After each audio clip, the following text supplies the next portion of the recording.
Hi, in this lesson we're going to learn about how to insert a door and window in Revit. Insert a door is extremely easy in Revit, so we have to have a host object such as a wall because door and window both need a host object such as a wall in order for them to be inserted to, so they can't stand alone by themselves without support of a wall.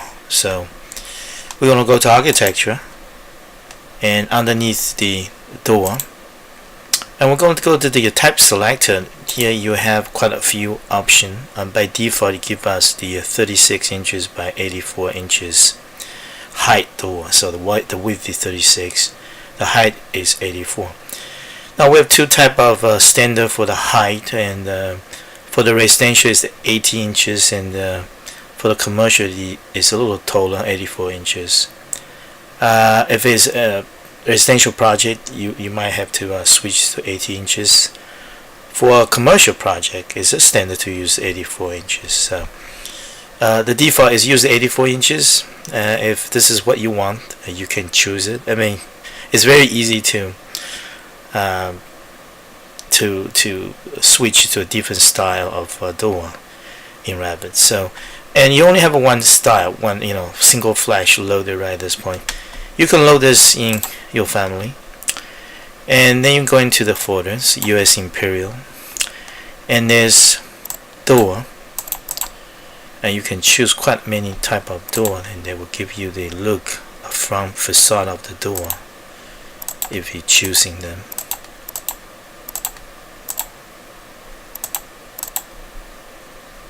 Quite many variety of this type of doors. You also can download it from internet, or you can go to Swiss catalog and go get the type of a door. And they, most of door manufacturer, they do have a Revit family file for you to download it. So you open it up, and it will give you all the dimension if you want to load them one at a time, or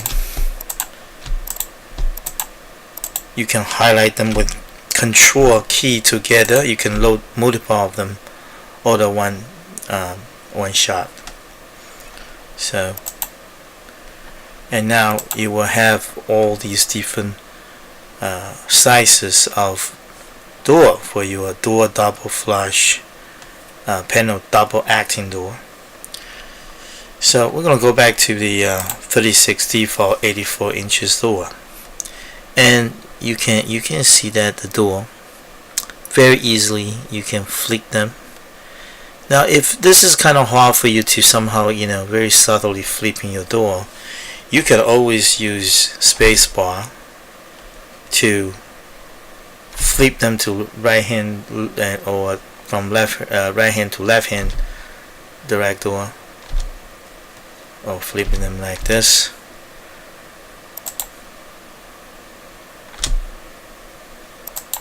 And like that. It's very easy to do that.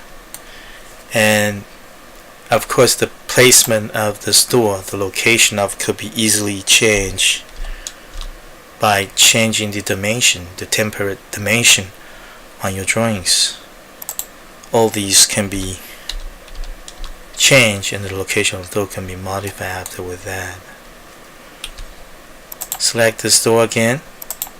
If we don't, if this location has changed a little closer to the edge of the wall, we can do that easily. Oop, too much. I tell you, that will be very correct. And of course, if you do make a mistake, it's easy to flip them and change the direction of your door easily.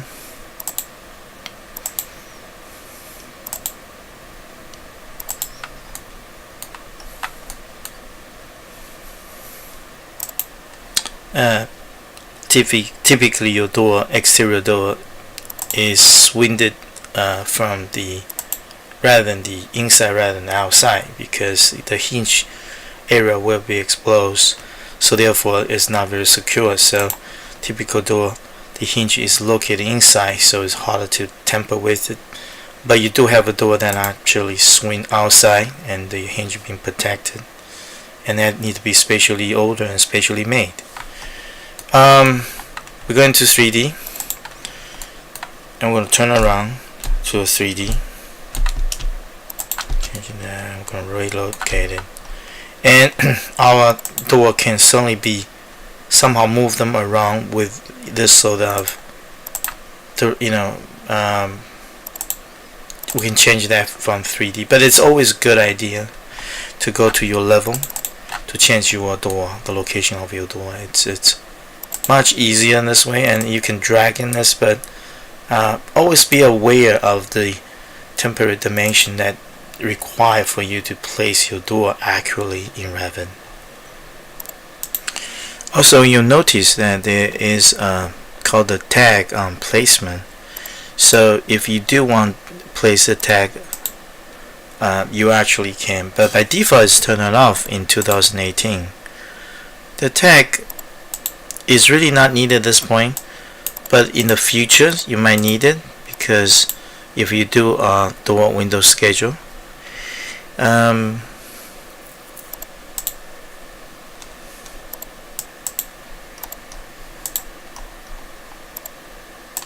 zoom a little closer, you can toggle the tag, and you can change the orientation of your tag. Not specifically important, you certainly don't need it at this point. If you are creating a presentation drawing, you don't need any door schedules at this point. That will be perfectly fine. Now we're going to go to architectures and using window, and we have few type of windows being being loaded in your default Revit file. You can load your family and go into Windows, and there are quite a few in here that you can load there. I'm going to load the window awning single, so that will be flat from the like an awning from lower part to the the top part. Again, I can load few of them, and when I do the windows, and they will be with me with different sizes will shows up.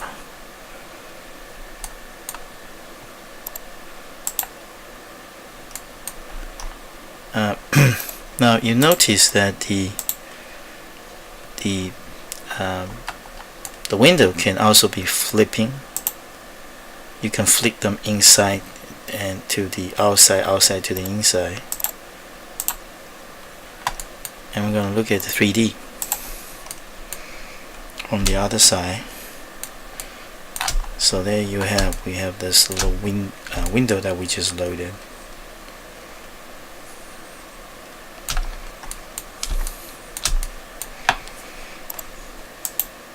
Flipping to the north elevation, we can select the door, and we can edit the family of the door right here. We actually can do some redefine this door, but of course this class we're not going to talk too much about how the redesign occurred. I'm just going to do a little quick one, and so hopefully that you can do more later when we get a chance to talk about family editing. But right now I just want to do a very rough one. For example, if I create another object inside, I'm not saying that this is what you should do, but I just want to quickly show you that you actually can modify this door and load them back into the door that you just created.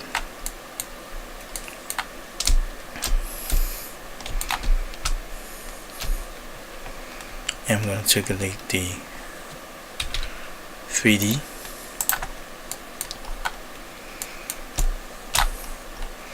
Shaders. The hole was cut a circle inside the door. Okay, now going back to your window, you can go to tab select to easily switch different style of windows, different sizes. And notice that the sill height, so this is the height of where the location of your window, and you can make them taller, so it will go up. So there are a few of these, you can change them. Now if you edit types right here, you will see that there's more that you can change. You can change the materials, you can change the width, the height of your door. If you do so, make sure that you duplicate it and change, write the names and dimension of the type when you create a related family for the window casement double. You can also change the rough width and rough height, and other information, a sill height, typical sill height, you can change that by default 3 feet. So many of these information can be changed, so the door can be differ from the original default. So when you switch different types in type selector, if you change that from the window casement double, change that to double hung windows, you notice some of the things actually added. It's dependent on the family of the windows that was originally designed. So this one, you can see that it has a generic model. It has the a model being built, and you can modify the seal, you can modify the interior trims, the exterior trims, and of course you can still change a lot of these materials as well. So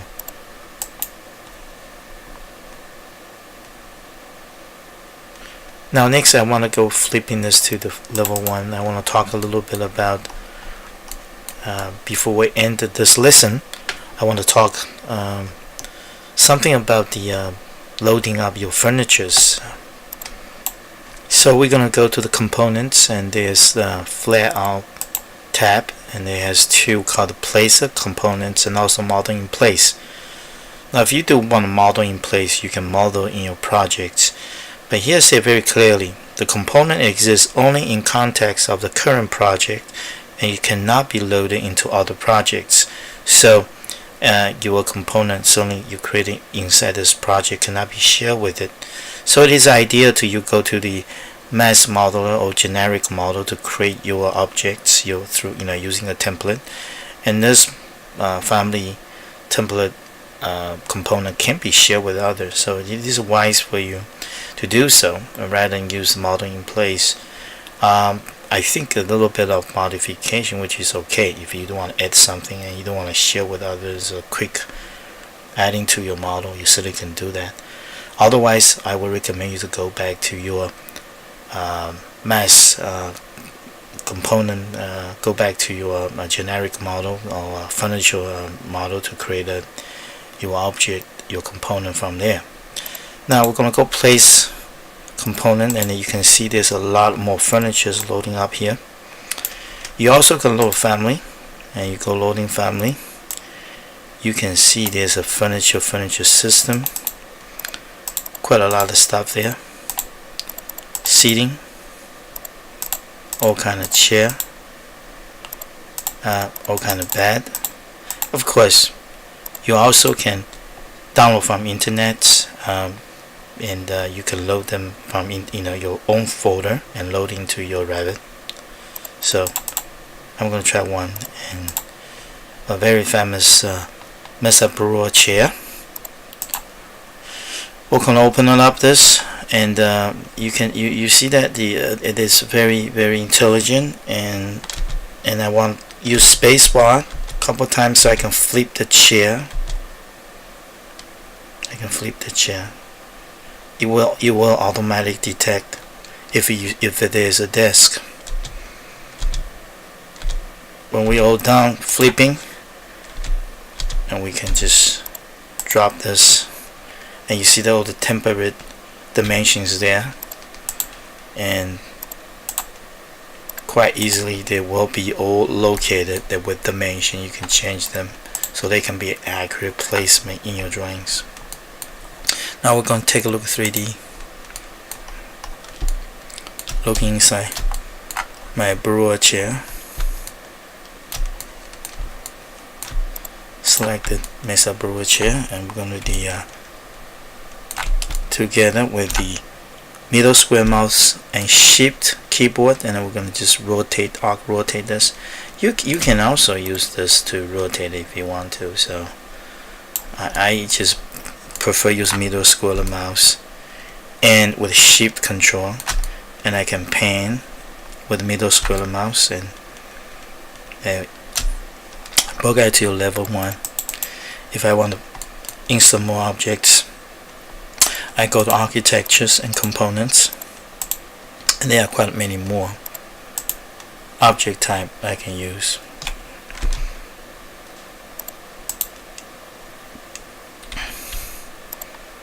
And of course I can place them correctly, accurately.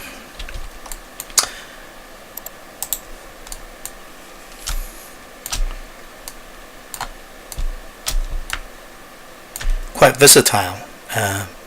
Very easy placement of furnitures inside your Revit. Thank you.